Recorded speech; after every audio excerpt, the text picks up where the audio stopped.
How's that? Oh my God, that's way better. All right, good.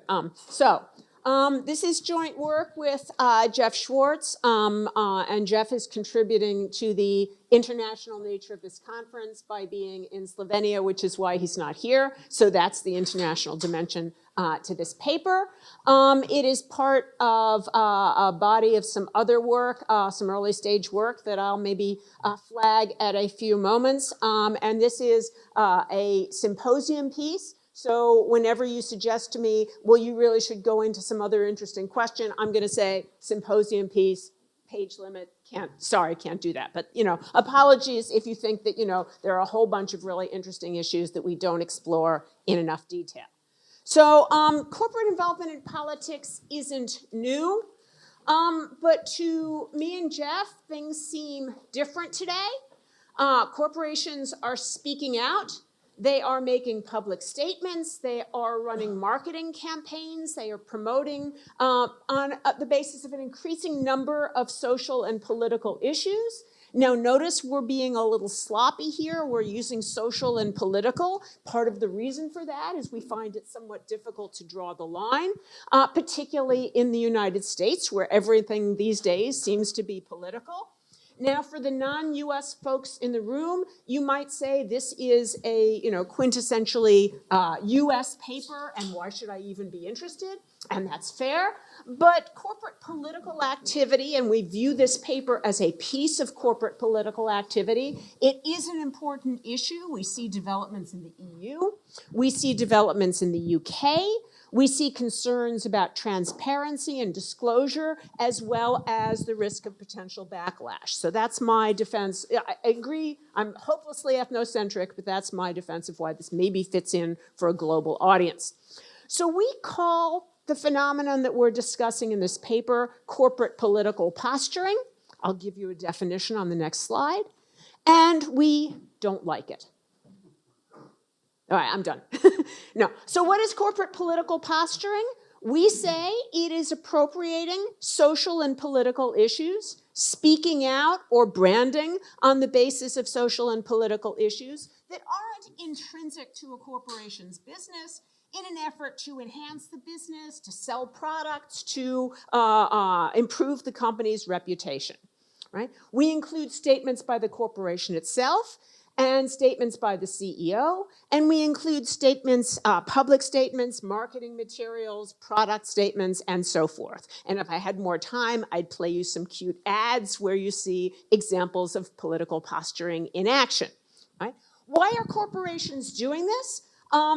Probably the biggest reason, and my Wharton colleagues would say maybe the only reason, is marketing or branding, right? If you have a razor that's just as good as the other guy's razor, instead of working hard to make it sharper or smoother or cheaper, why not just your brand associate with your razor with a campaign against toxic masculinity, right? Then more people will buy it, even if otherwise it's indistinguishable from the competition. Right? Now, that's not the only reason corporations are targeted increasingly by social activists, by the media, by stakeholders like employees, right? Disney case is a good example of that.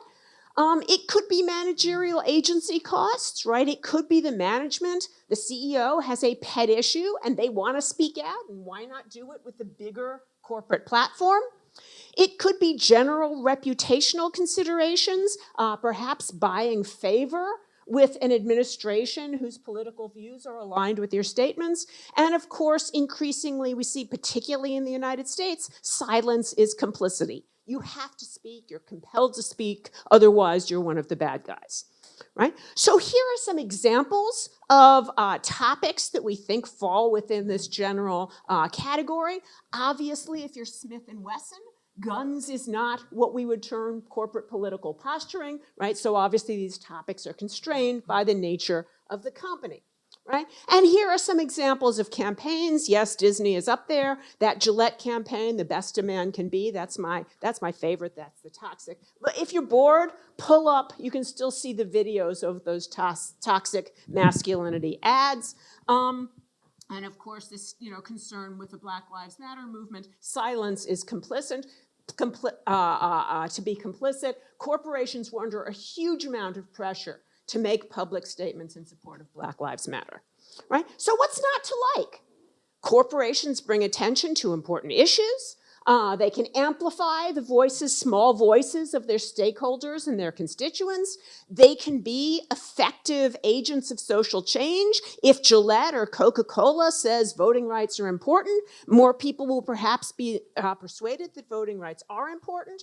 And, you know, how can we complain if corporations are basically doing the right thing? So I gave you a bunch of kind of left-leaning examples of political posturing. When I presented the first draft of this paper to my left-leaning colleagues, their response was, we don't have any problem with this. Why would you be trying to stamp this out?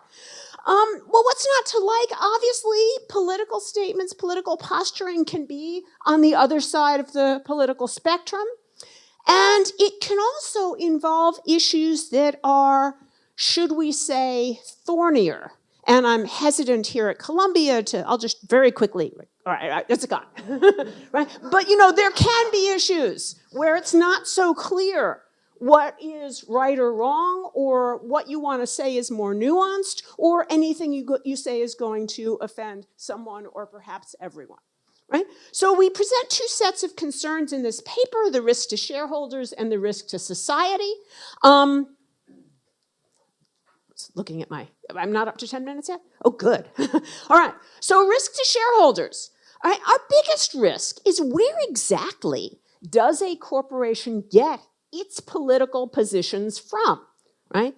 Who speaks for the corporation? Who decides, right? So we like the idea of corporations espousing what we think of as attractive political views, but whose views are they? Are they the shareholders' views? Are they management's views? Are they the stakeholders' views? How do you sort all of that out? I'm not aware of any corporation that has a formal process in which they say, look, what we're going to do is we're going to survey, we're going to vote, and whatever our stakeholders say is our political position, that's what it is. If you're a First Amendment scholar, which I'm not, you might go further and say, gee, this is compelled speech, right? I'm worried, and you know, as a university employee, I've been particularly attentive to compelled speech recently, right? What happens when the university's stated political position doesn't square with mine? So that's a worry, right? Agency costs, I've mentioned those. We're all familiar with agency costs. I don't have to beat that to death. Backlash. Stakeholders might disagree, right? So Bud Light engages in this advertising campaign with a transgender influencer, and a lot of Bud Light customers say, no thank you. Target has a bunch of gay pride products, and a bunch of Target customers say, not so much, right? So that kind of backlash, and that backlash obviously can cost the corporation money, and we would argue, thanks Jen, we would argue that political risks or the risk of backlash might be things that corporate decision makers are not particularly good at evaluating, particularly in this polarized political climate. And of course, backlash from political actors, you're expecting to see the Disney picture here, but it's not going to happen because, as we all know, Disney and Ron DeSantis have kissed and made up, and so there's no longer any risk of that kind of backlash. All right. But you might say, you know, isn't this all really business judgment, and officers and directors can make mistakes, but why are these mistakes different from any other category? And that's fair, right? So our paper is not premised solely on the risks to the corporation. In fact, we think the more important risks are societal risks, right? So number one, do we really trust corporations to do the right thing? When I defended corporate political posturing, it was the idea, gee, it's great if corporations are doing the right thing. But what is it about the corporate structure that gives us any confidence that they will identify the right position on social and political issues, right? At a minimum, it's going to privilege wealthy elite voices. At a worse level, they might be seeking to secretly curry political favor. They might be doing it for some selfish reasons, right? So we got to worry about that. My colleague Lisa Fairfax has this wonderful paper on corporate hypocrisy. She actually defends corporate hypocrisy, but she recognizes, you know, there are problems when a corporation is saying one thing and doing another. That undermines a lot of the positive effects that I was talking about earlier, like attracting employees and lending credibility to a good cause. Flip-flopping, right? When a corporation first says, oh yeah, we're in favor of abortion rights, and then when there's backlash, oh, never mind, right? We retract our position on that. Virtue washing, similar to greenwashing, what we talked about this morning. Corporations becoming partisan may lend support to populist figures. And my biggest beef is in the United States right now, it seems like everything is political, everything is polarized. It may be the case that people want that warm, fuzzy feeling of buying coffee from the vendor who aligns with their political preferences. But my sense is there's a lot of people who don't want to make a political statement every time they purchase a service or product. So our response is, okay, let's reduce political posturing. We think that corporations should largely be silent, or if not silent, at least deliberate and consistent. In other words, if you're going to take a political position, you have a process, you determine what that is, and you stick with it, right? Why isn't this happening? Well, to a degree, maybe it is, right? Some corporations have pulled back in response to some of the backlash that I've discussed, but it's really hard when you're under pressure to speak, to remain silent. The University of Chicago has been pretty successful at doing it, but it's kind of an outlier. And there's a collective action problem, right? If that corporation is speaking, hard for this one not to, right? So we discuss in the paper 3 possible solutions, 3 ways that corporations can conceivably get out of this business. So one possibility is corporate governance, and people have suggested, heightened fiduciary duties, structural reforms, have a board committee, or require a shareholder vote before a corporation takes a political position, or implement other kinds of procedural safeguards. We're a little bit skeptical of this approach. Number 1, line drawing question. When is it political and when is it business as usual? Really hard to know. Fiduciary duties in any case are pretty weak guardrails, and we want courts to continue to give broad deference to business decisions. And Vice Chancellor Will recently confronted this issue in the Simeone case. Right? So corporate governance, promising, but we reject it.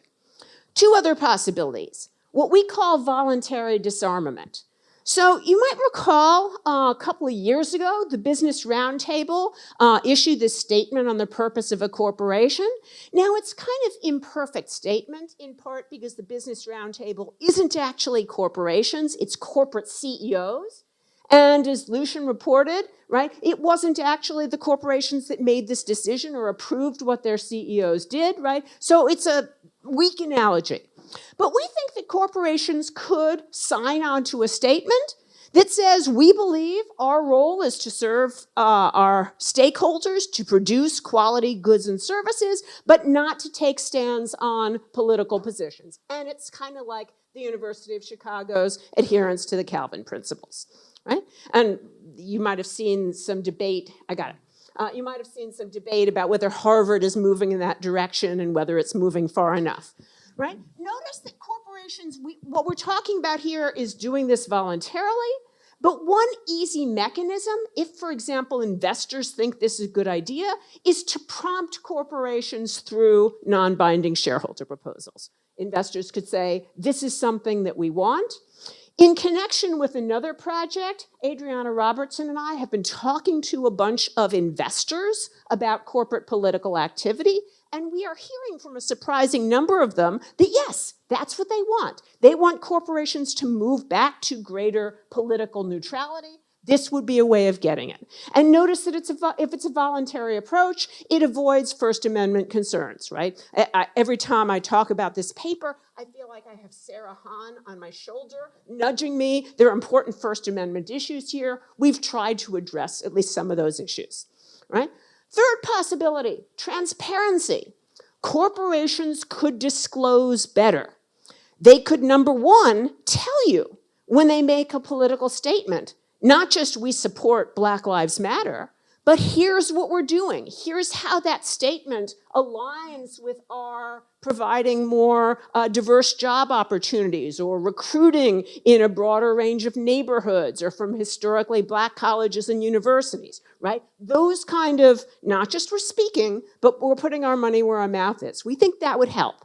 Now, we also think that corporations could be more transparent by disclosing the alignment of their political expenditures with their public statements. Not, we support abortion rights, but we're donating to a bunch of pro-life politicians.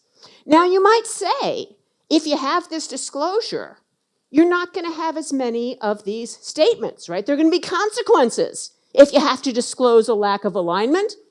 We say that's all to the good, right? If the goal is a chilling effect on these sort of empty statements, we're all for it, right? Disclosure reduces the likelihood of cheap talk, and disclosure enhances corporate accountability. Now, how do we get to better disclosure?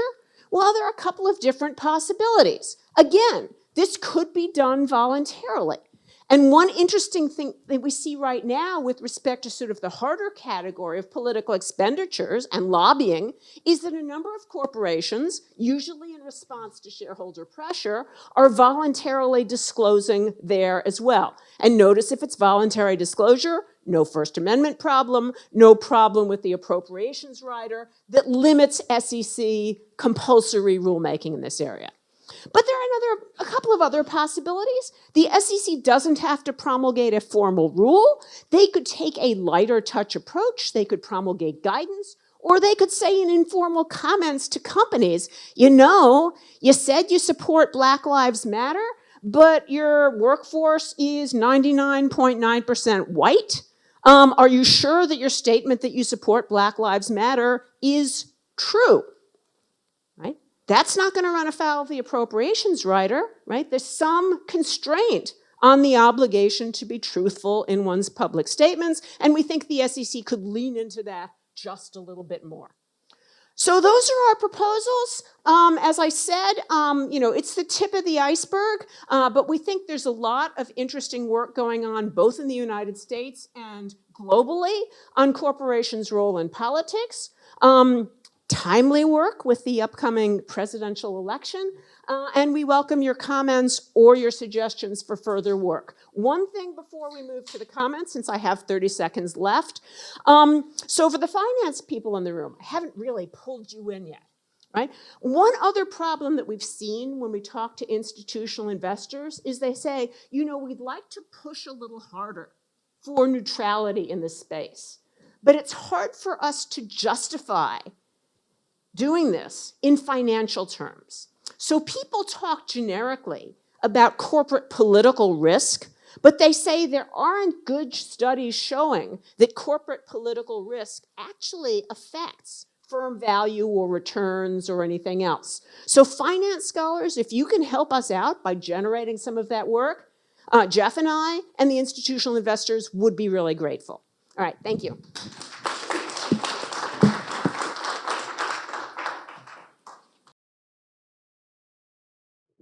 Thank you. Thank you, Jill. Thank you, ECGI, for the invitation. I'm thrilled to be here. Thank you, Jill, for an amazing, where are you here? For an amazing paper. I had a lot of fun reading it. It's concise, snappy, thorough, detailed, and again, you managed to do that in a symposium format, so kudos to you and Jeff. Why am I here? Because I'm also been writing on the topic, and sorry if I'm doing some shameless propaganda, but I have a paper out that's going to be in journals and in a book soon, hopefully. This paper, Stuck in Politics, has made me learn and consider and reconsider so many things. So this is great timing for the debate. And I agree with Jill on a lot of things. I just spin the whole story a little differently. I am not as bearish on the entire thing, and I'll explain you why. But I'm going to start with the things that I agree with, and I'm going to go in a reverse order. And so we're going to start with the policy recipes, and here I agree with you on a lot of things. So we have not, I think better transparency is one of the ways we can go. Adoption of voluntary internal policies. What are the internal guidelines to do this? How corporations should be clear on how they're gonna act and when they speak. Some corporations do that, by the way. Microsoft has some criteria to decide whether they want to. I am mapping this. I'm going to start a study where all corporations, what they do, the largest corporation, what they do in this. Actually, beg to differ about corporations not having an opinion. If you go to the major corporations, they do have on their website on all the macro themes from minimum wage to something that matters to them, but also to something that apparently wouldn't matter to them, but they do have some positions. So just go on about Amazon, our position. You're going to find a bunch of stuff there. And what I find interesting is that you have a pretty negative view of the whole thing, but your remedies are mild. And so, in the end, we don't disagree that much. I agree, for instance, that Simeon was decided correctly, that this is not like really a corporate law thing, at least in Delaware. You say we do not view political posturing as sufficiently different from other business decisions to warrant specific governance mandate. I agree. I also agree that the corporate governance fixes would not be adequate because this is not necessarily a corporate governance issue. The societal drawbacks are bigger than the corporate governance drawbacks. So from a business case perspective, I'm going to talk about this. This phenomenon is not a big issue. Disclosures, yes. I'm not sure that the SEC has a lot of hesitated to run another fight over political stuff, especially since it's so polarizing from the left to the right. Transparency about the process about doing the talk is the way to go. Also, 10b-5 litigation. That's there are some colleagues here that have been writing about 10b-5 and on the ESG front, and this is sort of a continuation of that line of literature. I'm not entirely sold necessarily on the merits and on the effectiveness on your anti-political posturing pledge for a couple of reasons. First, I don't know, if I were the general counsel of a firm, I'm not sure that I want to tie my CEO's hands for the future, not knowing what the future will hold. And this is especially true in 2024 before the presidential election. We may have the 46th president come January 20, we might have the 47th president on January 20, or we can have the first dictator on January 20, and we don't know, and depending on the outcome, corporations will do more or less political talk. And so having a pledge to not talk per se, I'm not sure that is going to be the right way to go. The legal analysis, I agree. Because of the business judgment rule, this is not really a problem. You're saying the costs and benefits of corporate posturing from the perspective of the corporation may be difficult to evaluate and arguably do not differ substantially from those associated with any business decision. The fact that a business decision turns out badly does not make it illegal or illegitimate. And here, again, I'm going to get your, this is a symposium piece objection, but I would have loved to see a little more detail on the 10b-5 part of things, because it's one of your recipes, but there are lots of things to say there, and I would just love to free ride on what you have to say there, to be honest. And I agree mostly with you that most of political posturing has been non-committal, flaky, insincere. But when you play it well, when you know how to play it well, it can be a good strategy for a corporation.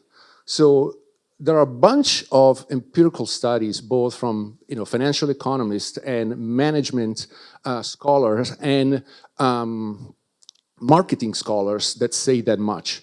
Of course, we know the missteps of Gillette, Target, Bud Light, but Apple apparently made wonders once Tim Cook spoke against the Indiana law. There are studies confirming that. Nike's position on with the Colin Kaepernick ad increased a lot of their markets. There are instances of initiatives at Walmart and JP Morgan that sort of were successful from a bottom line perspective. Again, I think we agree on the big theme, which is this is not really a real risk for corporations and their stakeholders. It's most a problem for society, and we're going to go down that road in a second. Here's where I don't fully agree with the paper. I think that what's missing here is recognizing that there is a parallel phenomenon here. It's not just that they talk to get cheap marketing points, to not pay for ads, to achieve something rather quick. But corporations are, in fact, engaged in other non-bottom-line initiatives on DEI, for instance, the overall stakeholder capitalism. They have initiatives in place. So you mentioned Netflix with that tweet, right? But also Netflix, also in parallel, committed millions of dollars to do productions with more black and brown writers, actors, et cetera, and that has happened, right? So you do tie the two together at some point implicitly, and you say, in fact, when you say, I want them to do what they say they do, and I get that. But probably we should really be talking about two things. One is that talk is often, or can be, a complement of their actions. And the second point is that corporations are all different animals. Some do these things well, and some others are not good at it, and we're gonna see in a second. So, corporations who mean what they say and walk the talk also need from time to time to really talk and to talk politics. And even upset politicians, it was Nike's whole point to make people in the right not very happy to get even more traction. How do you pursue gender parity within your workforce without taking a stand after Dobbs is decided? How can you be running a successful DEI initiatives where you're actually trying to get the best and brightest students from underrepresented communities and then not say anything in June of 2020? So I think it's not just opportunistic marketing here. Sometimes, some of them at least, intervene to back up their actual initiatives. And so if you look at the empirical studies, it becomes evident that inauthenticity is one of the cardinal sins here. And firms that are perceived that are authentic perform so much better. And that gets me to the second of the firm level things to look at.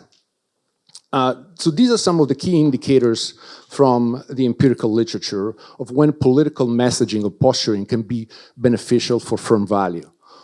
Divisiveness and area of intervention are 2 points. The more divisive an issue is, the more problematic it is. But then there are some areas where people expect corporations to talk. So, workplace-related issues like diversity and pay equality, the stakeholders of a corporation do expect the executives to take a position. Of course, other stances on political, environmental, and other social issues have either insignificant responses or negative responses from employees themselves. Of course, I reckon that determining what is divisive from a society's perspective changes all the time, and it's really much in flux. Another aspect of when these initiatives can be good versus bad for a corporation depends a lot on the firm history. And you mentioned in the paper, Patagonia as another example vis-a-vis others. And in fact, consumers support and advocate brands that they trust on social issues. And that's, again, something that emerges from the empirical literature. And when they are buying products from a company that they perceive as values driven, they get mad and they punish that company if the company is silent on these issues. So in my paper, I label these as passive corporate governing. I call it corporate governing this. Not speaking on an issue is speech per se, right? You're not taking a position, you're gonna have a bunch of consequences on your markets. And in fact, another of the key indicators of the success of this political posturing depends on the three main markets. There are several other markets, but these three main markets have to be always checked, and they will determine the fortunes of your speech. The product market here, we have Scott and Kobe, they wrote a great paper about how consumers are more keen than investors themselves to drop a few dollars from their pockets when dropping those dollars from their pockets aligns with their social credo, right? And so, that's the first market that executives need to think about, right? How are their consumers gonna react? The labor market, you mentioned it a lot in the paper, but the labor market is a big thing. In some firms, if all your employees are gonna be mad at you because you did not take a position or you're ambiguous, that's a big problem. You don't have the counterfactual of how much is it gonna cost you if you stay silent on an issue. Now, I agree that for some firms, we have horror stories of how these things went so bad, right? Bud Light, we mentioned, Gillette, Procter & Gamble, etc. I would say that even if we had evidence that in the aggregate, this entire thing was a negative, we still have to reconcile it with, for some corporations, this can be still good. And so why not allowing them to do it if they're good at it? Here we're not in a situation where we're about to mandate speech. And so therefore, in the aggregate we see, oh, it's not that great. But even if in the aggregate it's not that great, and in the aggregate we don't know if it's not that great, maybe it is, it averages, right? Then, some will speak and some won't speak because it makes sense for them from a business perspective. Now, I'm gonna go on the societal impact, which is where you correctly have you guys have the biggest concerns. Now, I would just mention incidentally that if you ask some in the LGBTQ community, they'll say that corporations were big allies for the wins that they were achieved over the last 20 years.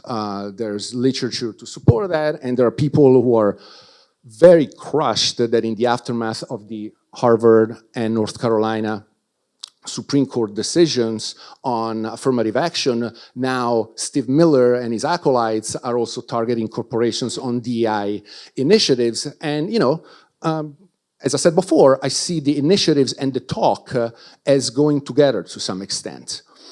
But societally, I agree that there are so many problems. There's undemocratic and lack of accountability. You said that first, one of the first to say, Milton Friedman said, once upon a time, he said, if you lose elections, you should not expect to get these political wins at the corporate level. And you wrote in 2006 that all these people are white and male. The divisiveness and lack of pluralism, I call these dissenters' rights, the employee who's not happy with what the CEO says, that's another issue. Flaky corporations, you mentioned this, so I'm not gonna go over it. Opportunistic corporations, I have Dorothy there, she wrote in their asset managers as regulators. She said that a bunch of interventions are in areas that are somewhat vanilla because they will never wanna take a bigger risk on issues that are more controversial. This is my biggest problem here, which is corporations are really never gonna come and help you on labor, tax, data privacy, financial reform, antitrust, and the like. Here, where they have big conflicts, they are not gonna be your friend, and I agree with you. Also, corporations are probably creating this entire environment by indirectly through their, either controlling shareholders or through the biggest, the CEOs backing, in a way, financing political gridlock. And then what I label as the death of politics, which is, politics is a somewhat, important exercise that we need to do, and we need to keep a sort of a political muscle well trained, and just delegating to corporations is probably not a great thing. And of all these three, and I'm not going to over this, probably the last one is the far bigger problem. The two things that I want to say is that if this is, I want to spend a second on the dissenters' rights. The employee, the conservative employee who feels left alone if the corporation speaks on these issues. I get it. There's literature in philosophy by Elizabeth Anderson who talks about, the lack of First Amendment rights at the workplace. But on the other hand, CEOs talk about a lot of things that are not political, where we as employees don't agree, but nobody really cares that much about our feelings in that regard. So I'm not sure that there's a big distinction here with political issues. So assuming that the real problem is societal risk, right? Who's the right policymaker to deal with this? Because would the SEC be really empowered to intervene here, because the biggest problems we identify are societal and not financial, not related to their mission? Maybe it's Congress, but then again, Citizens United. I mean, gridlock and then Citizens United, which can be a problem. So, I don't have, to be honest, an answer to that. I'm just going to close with one thing. I would distinguish a lot between Bob Chapek picking up a fight with Ron DeSantis over Don't Say Gay, vis-a-vis some people in marketing at Bud Light giving a 2-minute platform to a trans woman, and who runs the ad, and then everybody goes crazy. I mean, they weren't really doing politics. They were just, trying to sell beers. Maybe it was mistargeted, but the reaction was crazy. So, it's, if we watch it again, if you just watch what that thing was, you just have to Google Dylan Mulvaney, Instagram, Bud Light, just these 3 words, and you see what it is. You see that people went crazy for absolutely nothing. So there it is. Thank you so much for your time.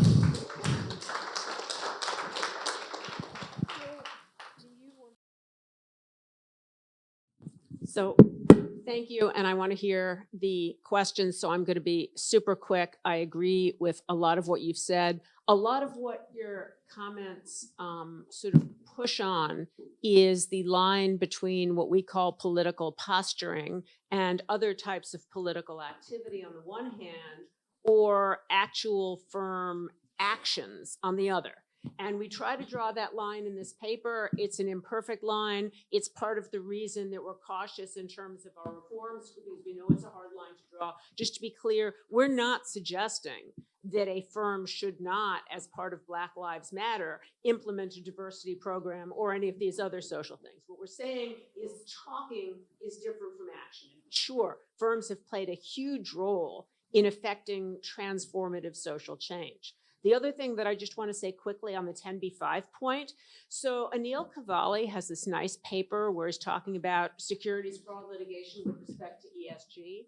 And one of the points he makes is kind of a small point in the context of the paper, is for private litigation, it's going to be really hard to show economic harm, right? So if you are worried that corporations are speaking in ways that are not genuine or not consistent, being able to show that you suffered a drop in stock price, almost impossible. So that's why we're not looking to the SEC to regulate corporate political posturing, but in terms of the truth of a company's public statements, we think the SEC has some room to sort of push back on this without formal bans or rulemaking or something like that. Okay, thanks, Jill. In threes. So I have on the queue Roy, Yaron, and then Dan. So Roy, if you want to kick off. Thanks, Jill. So I was wondering about the implications of your analysis to ESG ratings. Okay, so think about an ESG rating company that includes some factors, some corporate political stance or posturing. Okay, there's a business school study about an index rating firms based on the LGBTQ stance. And the study shows that on the day that the index is released, the market bumps up the stocks of both the best performance and the worst offenders. So I guess the implications for your analysis is that the more we have ESG rating firms rate firms also on corporate political postures, it increases both the internal incentives to engage in posturing and the negative societal effect by pushing companies to extreme, to polarization. Okay, next one, Yaron.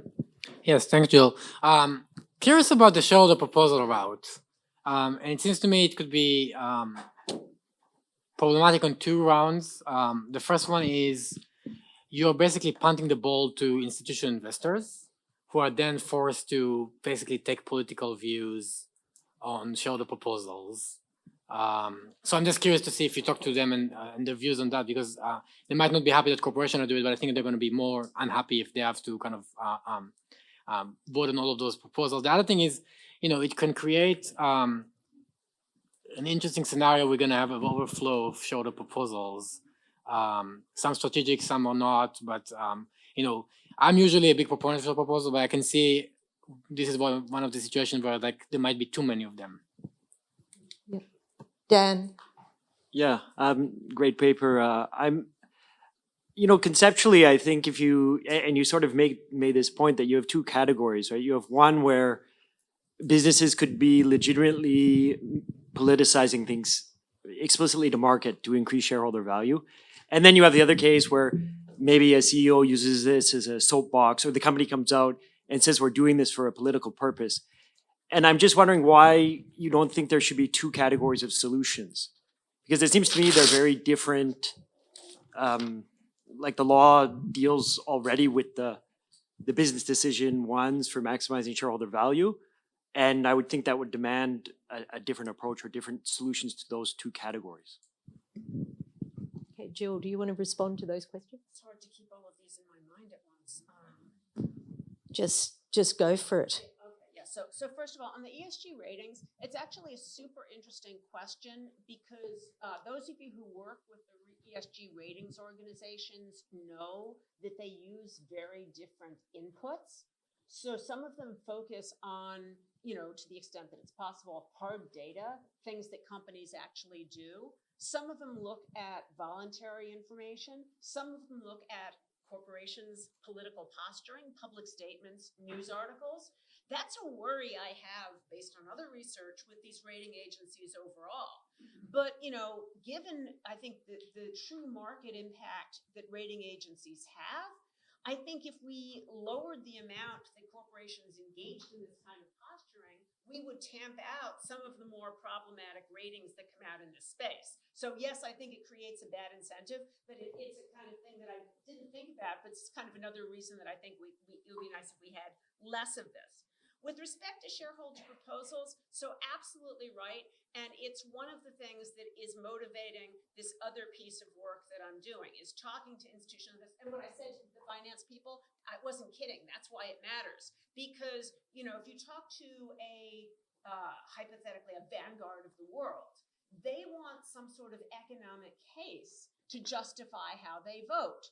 And there isn't a lot of literature that talks about what the economic case is. Now, maybe Matteo might be right. It might be a wash because, sometimes it's good for companies, sometimes it's bad for companies, in which case it's going to be difficult to do this through the shareholder proposal route. And that leads to another project looking at shareholder proposals and some of the limitations that they have if the issues are about values rather than value. But it's absolutely a fair point. And finally, two categories of solutions. That goes back to sort of this question I have about, how confident are we that we can draw meaningful, stable categories, right? So even if you think about, you might say Patagonia, great example of a company that has a particular social identity, right? It's carefully cultivated. It's part of what they do.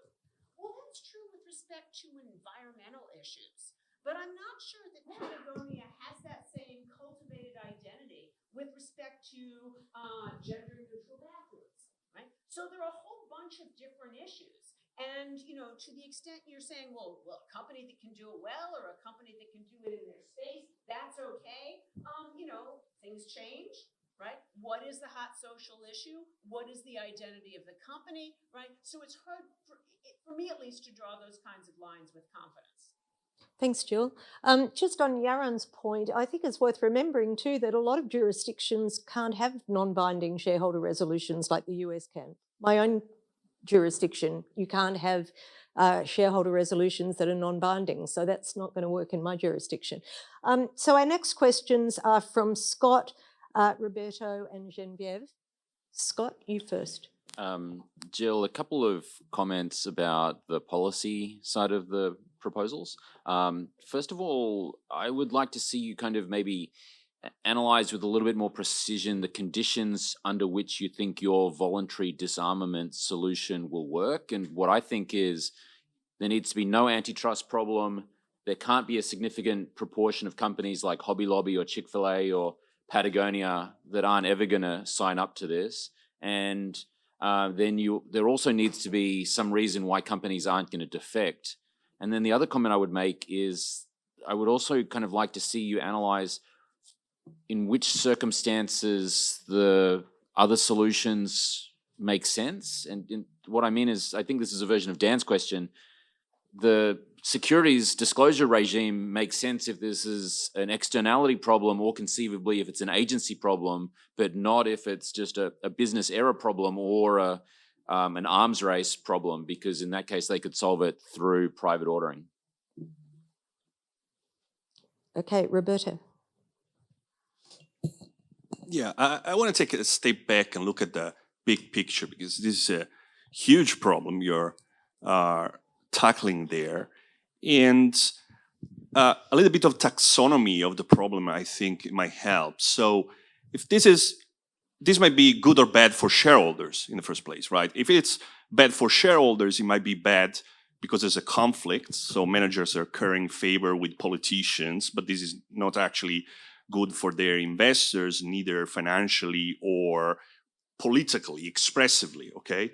And this is an old problem, and disclosure might help there to actually realign managers and shareholders' preferences, both on the financial side and the political side. Or it might be a mistake, and as you said, this is not really a problem. We have all kinds of mistakes all the time.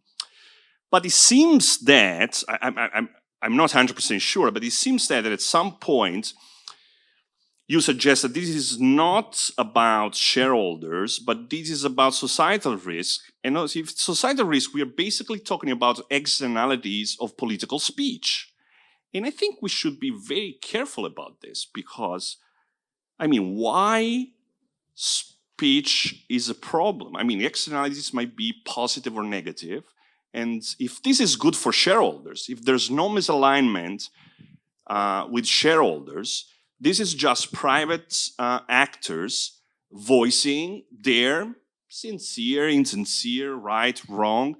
But this is like a basic tenet of our political system. So I would like to see more like political theory, paradoxically, around this. Why is this a problem? Isn't it dangerous to talk about curbing political speech based on some instincts that might be overall bad for society? Do we really want the SEC to call up the investor relation or the management people and say, you say that you support Black Lives Matter? Is it true you have 80%? Sounds really scary to me, the SEC calling up private actors and questioning their political speech. So I would like to see more like political theory behind this paper, because I agree the corporate governance problem is kind of an old problem, and we have the language to talk about this. But if it's a political problem, we need a political theory paper about it, I guess. It's a symposium piece, though. Genevieve. Yeah, so lots has already been said, Jill. Thank you. So I try to chime in the conversation where it is now. So I'm setting aside the case when there is an alignment with what is expressed and the product itself. I set aside the case where it's private truths and public lies, and I focus on what Roberto was focusing on right now, the bathroom at Patagonia, right? And the question, whose private actor values are being expressed. And I was reminded of the paper by Amir Licht and René Adams about how they have empirical studies about 900 CEOs in 23 23 jurisdictions, 50 nationalities, if I remember correctly, and how they make their choices between stakeholderism, shareholderism, which is actually based on their, not about the law, but on their own values. And I wondered to what extent what we're here talking about is actually management style, where corporate, which corporate culture is actually being instilled in the company, and mainly then by the CEOs, and then there are perhaps two styles. And I, this morning coming here, we had a literary discussion in the car, so I think we can go back to that. Kundera, in The Lightness of Being, compares two sisters and as two opposite poles, and how they express who they are. And how can you express who you are? One way is by adding up. I have this clothes because they're like me, this accessories because I have my name written on it, and this little dog, etc. And same thing, you can have all this speech about, this is what I think about genders, this is what I think about this and that, all this Black Lives Matters, etc. And another way, another attitude to tell the world who you are is, on the contrary, by retrieving the layers, sort of getting to the core. And so in the book, Agnes, finds herself psychologically and physically naked, right? And so this is, but is one better than another? I'm not sure. It's just That's a big question. Big question. Two different styles, and perhaps two styles that can, shareholders can decide and put it in the sort of in the job description of the directors. Jill, I'm going to give you a choice now. I've got 4 more people in the queue. I've got Dhruv, I've got Kobe, I've got Yair, and I've got Simon. Do you want to respond to those 3, or do you want to hear their comments and then you just have? I'd love to hear the comments, and if I run out of time, grab me in the hallway. Yeah, and I will yeah. respond. Yeah, Elaine said we can go just a little over time because we started late, but could I ask everyone to keep it brief? So Dhruv, Yeah, so my question is about the source of the agency costs here, which is propelling corporations to speak like this. So when I think about, posturing, the examples, a lot of examples you gave are left-leaning or Democrat.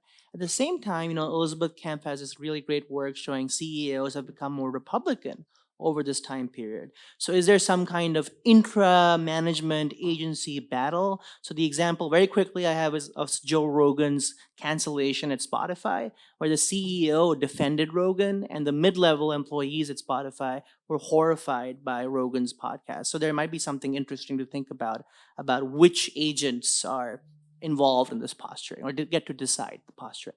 thanks. So Kobe, you're next. I'll skip in the interest of time. Yair?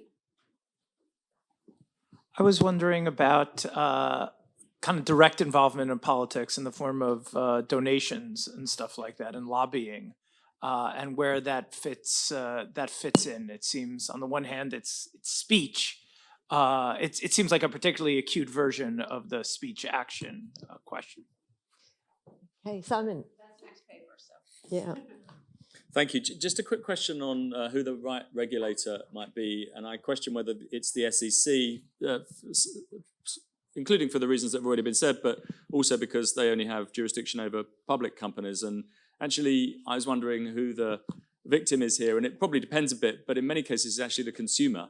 And so, if I like to buy my coffee from a coffee place that pays its fair share of tax and pays fair wages to everyone in its supply chain, it turns out they don't, even though they say they do, then I've actually been defrauded because I'm buying my coffee from them under false pretenses. In the UK, we have a regulator called the Competition and Markets Authority who would have jurisdiction over claims like that. I wonder whether there's an equivalent in the US that might be a more appropriate regulator.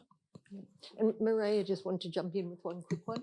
Just to give you a fast reference on a paper called Consuming Values, Jacob Conway, and he tests the hypothesis of why corporations might align with consumer and employees' preferences. And when they do so, they find that it's profit maximizing, whether it's to the right or to the left. It doesn't matter. Thank you. Jill, you've got 2-3 minutes just to wrap up. Okay, so two things just very quickly. First of all, on the SEC as regulator, just to be clear, we're not proposing that the SEC regulate in this space. Our only intervention for the SEC is the modest role that the SEC can have in policing inaccurate disclosures, right? And even then, we're not saying the SEC should pass some sort of rule. We're saying there's some possibility of addressing this through a kind of light touch approach. So we're not, this is not a defense of this is a problem and the SEC is a solution.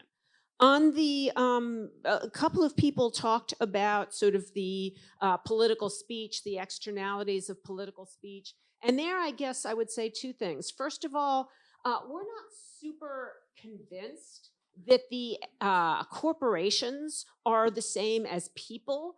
Despite some of the Supreme Court's decisions, right? We don't really think, frankly, I don't agree with Citizens United, but I, don't really see the value necessarily of protecting what we argue in the paper is sort of a troubling way of coming up with or identifying this particular speech as tied to some sort of perspective. Now, we recognize, and again, going back to Patagonia, right? A corporation can have a political identity, but our position in this paper is most of these corporations, even when they're well-meaning, even when they think it's tied to their bottom line, it's not really part of their authentic political identity. There's something else going on, and we think that there are externalities associated with that. And so, I guess I'm just not super worried about, oh, you're clamping down on political speech. And I guess the, final point that I would make, yes, I think sort of conditions, necessary conditions for voluntary disarmament, I think that would be a really useful and within the framework of this paper, for this to be a plausible solution, I think we need to set out, I think our intuition is exactly what you said. We don't think it's a serious antitrust problem. We think there are going to be outliers like Patagonia, but there are not a lot of them. But yes, we should set that out. That's a very constructive and helpful suggestion. Fantastic. Jill and Matteo, thank you for a great session.